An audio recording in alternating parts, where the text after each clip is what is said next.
Bismillahirrahmanirrahim. Assalamualaikum warahmatullahi wabarakatuh. Selamat pagi anak-anak. Kita berjumpa lagi di sesi yang berbeda. Biasanya Us menjumpai kalian dalam bahasan tematik. Hari ini kita berjumpa dalam mapel Sirah Nabawiyah. Gitu. Masih ingat tentang pelajaran Sirah Nabawiyah ya?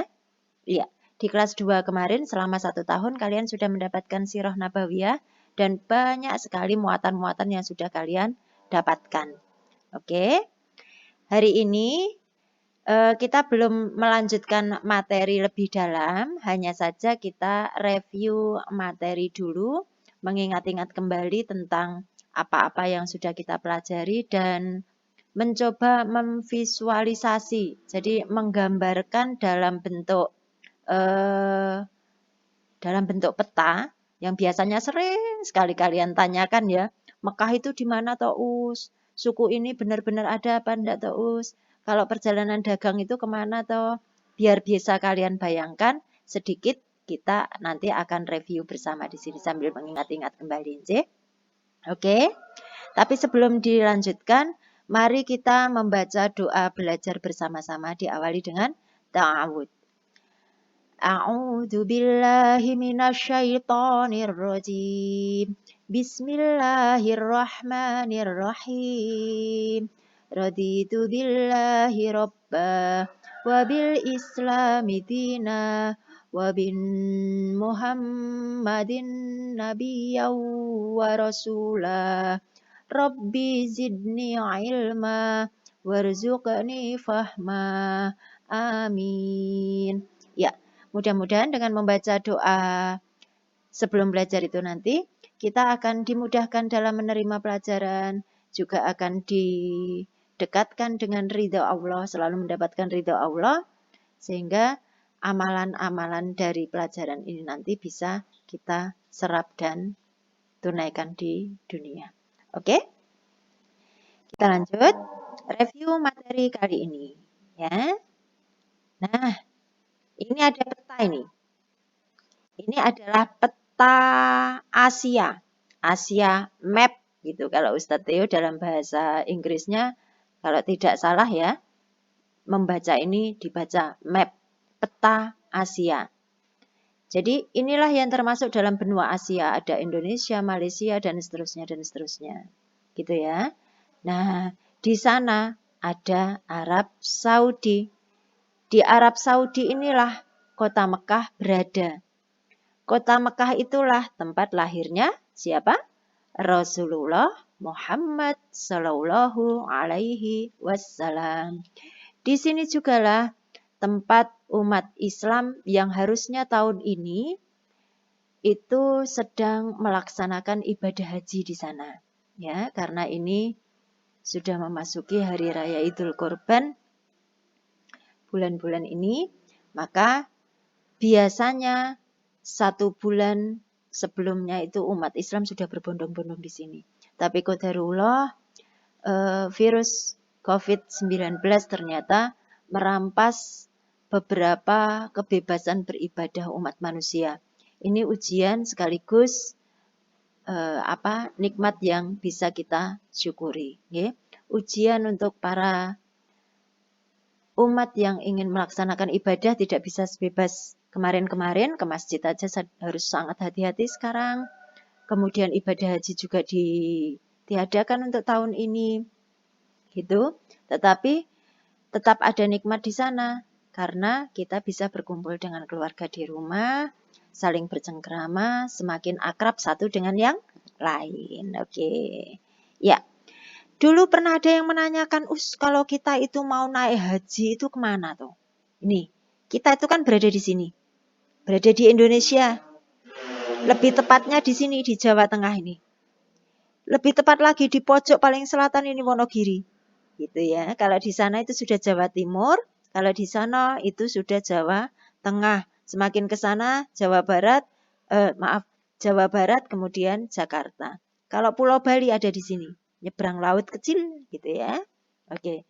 Dari Indonesia itu kalau mau naik haji itu naik pesawat terbang ke sana. Nah, ke sana ya. Iya, suara pesawatnya hanya suaranya us ini. Tidak ada suara pesawat.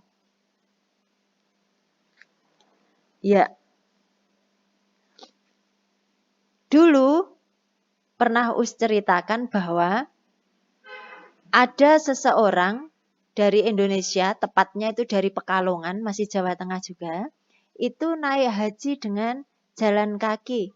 Jalan kaki artinya kalau misalnya harus nyebrang laut, mungkin ya tidak jalan kaki ya, tidak bisa nyebrang laut dengan jalan kaki. Artinya perjalanan darat itu dia jalan kaki. Nah ternyata sampai di sana, sampai di Saudi Arabia atau di Arab, itu berapa hari nak? Kalau pesawat tadi hanya dalam hitungan jam. Tapi kalau orang dari Pekalongan itu bilangannya adalah tahun. Jadi dia tepat sampai di Saudi Arabia atau di Arab itu tepat 1 tahun. Kurang 1 hari kalau tidak salah ya. Itu pernah kita ceritakan bersama. Yuk, kalau sudah ingat dan sudah melihat peta perjalanan dari Indonesia ke Saudi Arabia atau tepatnya di Mekah, kita lihat peta berikutnya. Nih, ini adalah peta kota Mekah dan kota-kota sekitarnya. Ini dikecilkan menjadi negara Saudi Arabia saja yang dilihatkan, okay? Ini jadi adalah apa namanya? Negara Arab saja. Dari sini nih perbatasannya. Yang terlihat jelas ini termasuk negara Arab. Nah, negara Arab itu ada berbagai kota. Kalau tempat lahirnya Rasulullah itu ada di sini. Di Mekah. Kemudian nanti setelah di Mekah itu mengembangkan Islam, ternyata banyak sekali ujian yang harus diterima, siksaan, bahkan pembunuhan terhadap sahabat-sahabat Rasul, bahkan tidak boleh berhubungan dengan orang kafir Quraisy, dan tidak boleh menikah dengan orang kafir, tidak boleh membeli dagangan mereka, dagangannya Rasulullah dan teman-teman juga tidak boleh dibeli oleh orang kafir Quraisy. Itu akhirnya mereka sangat tersiksa. Dengan keadaan seperti itu, akhirnya Allah memerintahkan untuk berhijrah. Hijrah itu berarti pindah. Pindah kemana? Rasulullah itu akan berhijrah ke Madinah. Ini kita belum sampai pada materi ini ya, tapi sedikit kita singgung saja. Jadi awal mulanya di Mekah, mengembangkan Islam di Mekah, kemudian hijrah ke Madinah, mengembangkan agama Islam di Madinah, dan di sana tumbuh subur karena sejak sebelum pindah atau sejak sebelum hijrah itu banyak orang yang sudah mendengar Islam dan sudah banyak orang yang berislam di sana. Nah, dari situ nanti setelah besar Rasulullah kembali ke Mekah, gitu ya. Ya. Kemudian ini ada kota Tabuk. Kota Tabuk, pernah ingat Ustazah menuliskan rangkuman tentang perang Tabuk ya? Iya, perang ini strategi dan taktiknya itu disusun oleh Rasulullah pada bulan Ramadan itu ada di sini. Kemudian ada juga kota-kota yang lain yang sangat bersejarah semuanya. Gitu. Kemudian kita lanjut. Ini adalah kota tempat makam ayah dan ibu Rasulullah. Jadi orang-orang Mekah itu hampir semuanya punya pekerjaan berdagang, termasuk pendahulu-pendahulu Rasulullah Muhammad. Jadi kakeknya, ayah ibunya itu juga berdagang. Nah, dari Mekah di sini dulu berdagangnya bisa sampai ke Busro gitu ya. Ternyata dulu ayah Rasulullah yang bernama siapa coba? Abdullah. Iya, masih ingat nggih?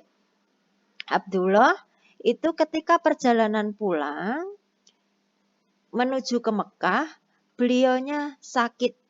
Beliaunya sakit di tengah jalan hingga akhirnya beliau meninggal di kota Tasrib dan akhirnya dimakamkan di sana. Gitu.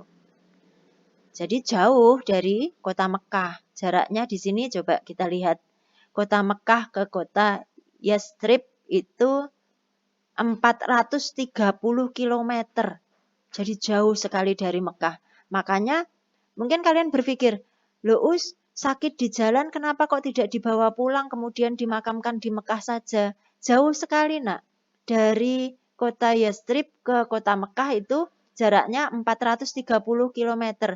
Dan pada zaman dahulu tidak ada pesawat, tidak ada kendaraan yang cepat seperti sekarang. Ada kereta, ada bis, tidak ada. Dulu itu perjalanan hanya ditempuh dengan naik unta. Kadang-kadang ada kuda gitu ya. Jadi ini perjalanannya bisa berbulan-bulan, jangan dibayangkan hanya 1 hari sampai gitu nggih. Lama. Kemudian pada waktu yang berbeda, ini pada usia Muhammad sudah kecil ini, sudah lahir, sudah kecil.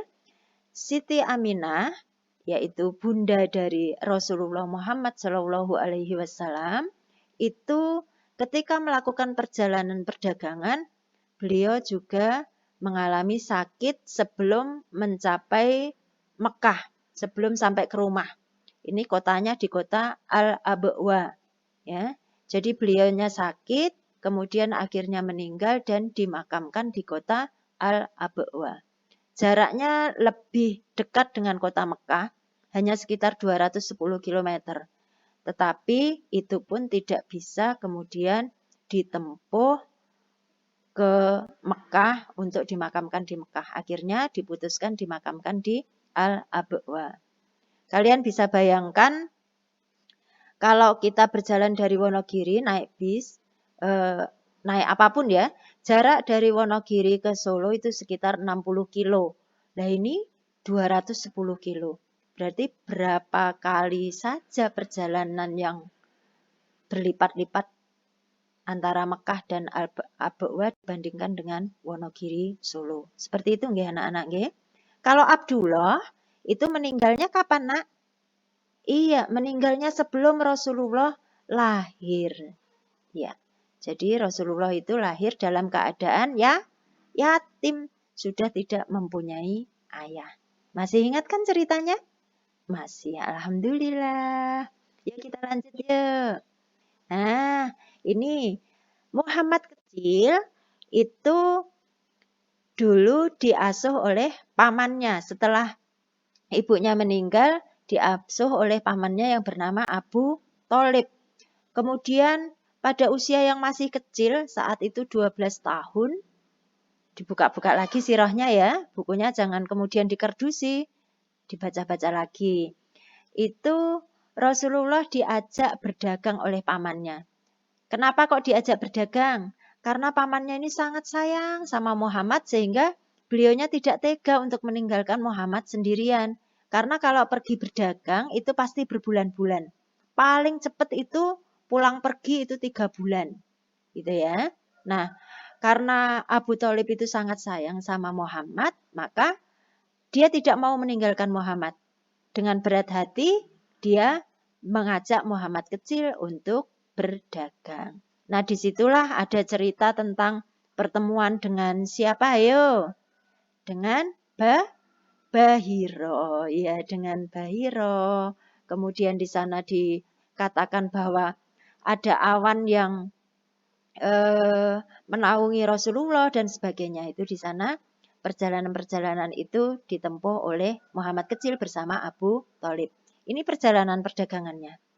Nih, ke Busro bersama dengan Abu Thalib. Kemudian juga pernah kalau beliaunya sudah menjadi Rasul itu sering melakukan perjalanan kemana-mana. Ini ada Tabuk, ada ini jalur Gaza yang sering terjadi peperangan ini ya. Jalur Gaza dari sini. Ini kota Irak, gitu ya. Ini gurun pasir. Ini tadi makamnya ibunda, makamnya ayahandanya Rasulullah. Gitu nggih? Ya. Ini adalah Laut Merah. Kemudian kita lanjutkan lagi nak. Di sini ini ada gambaran-gambaran tentang masa-masa dahulu yang digambarkan oleh peneliti-peneliti Islam.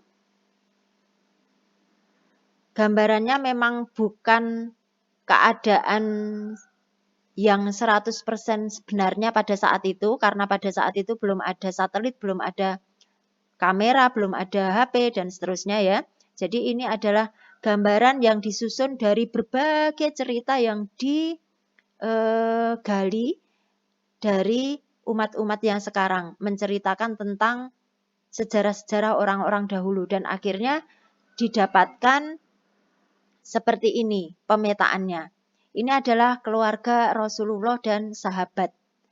Ini adalah peta rumah-rumahnya, gambaran rumah-rumah dari Rasulullah dan sahabat. Dulu wilayah-wilayahnya itu ada wilayah Bani Hashim. Bani itu keluarga. Ya, keluarga dalam bahasa Arab itu Bani. Ada wilayah Bani Hashim, ada wilayah Bani Syam, ada wilayah Bani Amir, itu ada di sini. Ini wilayah Bani Ta'im, wilayah Bani Makhzum, wilayah Bani Adi, dan ini ada yang kedua gitu ya. Seperti itu, Bani Adi yang kedua. Nah, ini di tengah-tengah sini ada Ka'bah.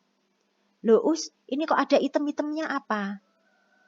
Ini adalah pegunungan, nak. Jadi pegunungan perbukitan. Lah terus kenapa kok ini berada di tengah-tengah seperti ini? Jadi kota Mekkah, terutama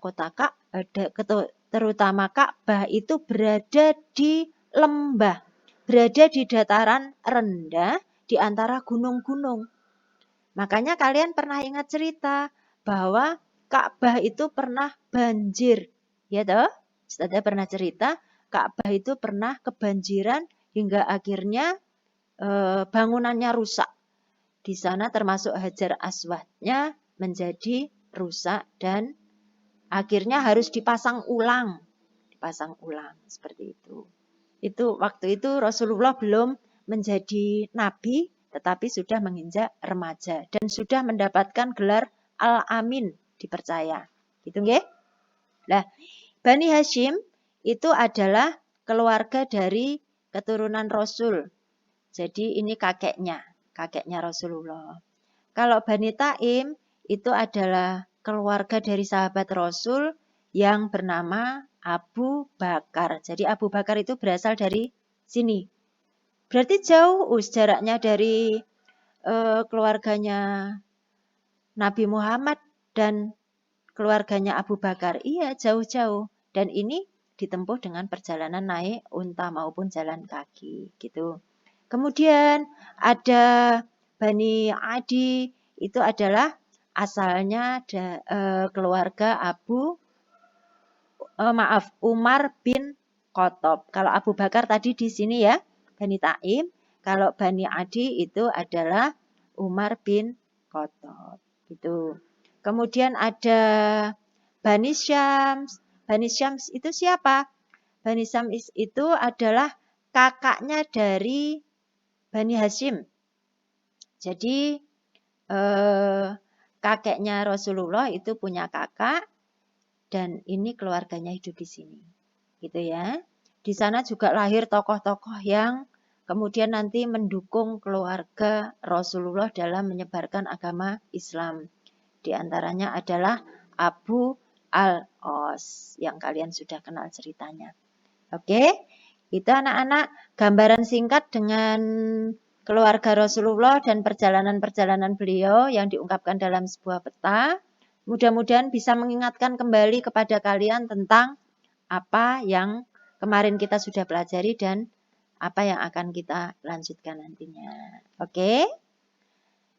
Dari Ustazah akhiri, belajar dari rumah itu tetap menyenangkan dan semoga selalu sehat. Salam jauh dari Ustazah.